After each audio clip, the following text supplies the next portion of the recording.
अमरनाथ गुफा में शुकदेव और पवित्र कबूतर की पौराणिक कथा।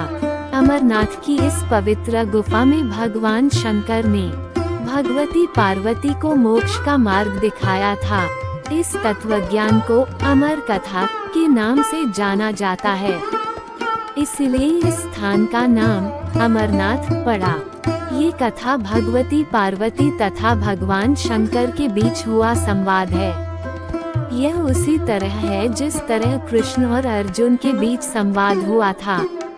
जब भगवान शंकर इस अमृत ज्ञान को भगवती पार्वती को सुना रहे थे, तो वहाँ एक शुक हरा कठफोड़वा या हरी कंठी वाला तोता का बच्चा भी यह ज्ञान सुन रहा था।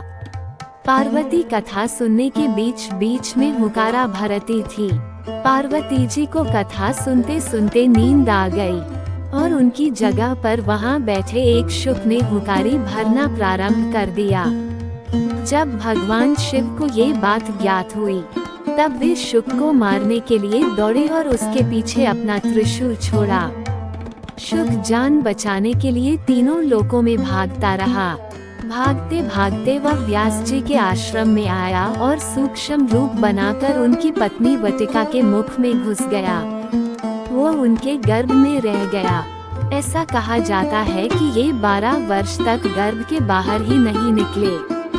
जब भगवान श्री कृष्ण ने स्वयं आकर इन्हें आश्वासन दिया कि बाहर निकलने पर तुम्हारे ऊपर माया का प्रभाव नहीं पड़ेगा, तभी ये गर्भ से बाहर निकले और व्यास जी के पुत्र कहलाए। गर्भ में ही इन्हें वेद, उपनिषद, दर्शन और पुराण आदि का सम्यक ज्ञान हो गया था। जन्मते ही श्री कृष्ण और अपने माता पिता को प्रणाम करके इन्होंने तपस्या के लिए जंगल की राह ली। यही जगत में शुकदेव मुनि के नाम से प्रसिद्ध हुए। पवित्र युगल कबूतर। अमरनाथ की यात्रा के साथ ही कबूतरों की कथा भी जुड़ी हुई है। इस कथा के अनुसार एक समय महादेव संध्या के समय नृत्य कर रहे थे कि भगवान शिव के गण आपस में ईर्ष्या के कारण कुरु कुरु शब्द करने लगे।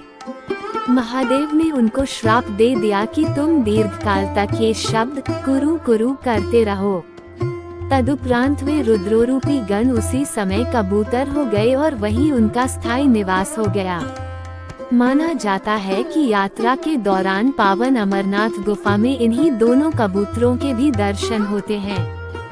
यह आश्चर्य ही है कि जहां ऑक्सीजन की मात्रा नहीं के बराबर है और जहां दूर दूर तक खाने पीने का कोई साधन नहीं है, वहां ये कबूतर किस तरह रहते होंगे। यहाँ कबूतरों के दर्शन करना शिव और पार्वती के दर्शन करना माना जाता है। ये भी कहा जाता है कि इन कबूतरों ने अमरनाथ में शिव के मुख से अमरता के प्रवचन सुन लिए थे, इसलिए ये भी अमर हो गए। यदि आपको वीडियो पसंद आए तो वीडियो को लाइक करें, कमेंट करें और चैनल को सब्सक्राइब करें। धन्यवाद।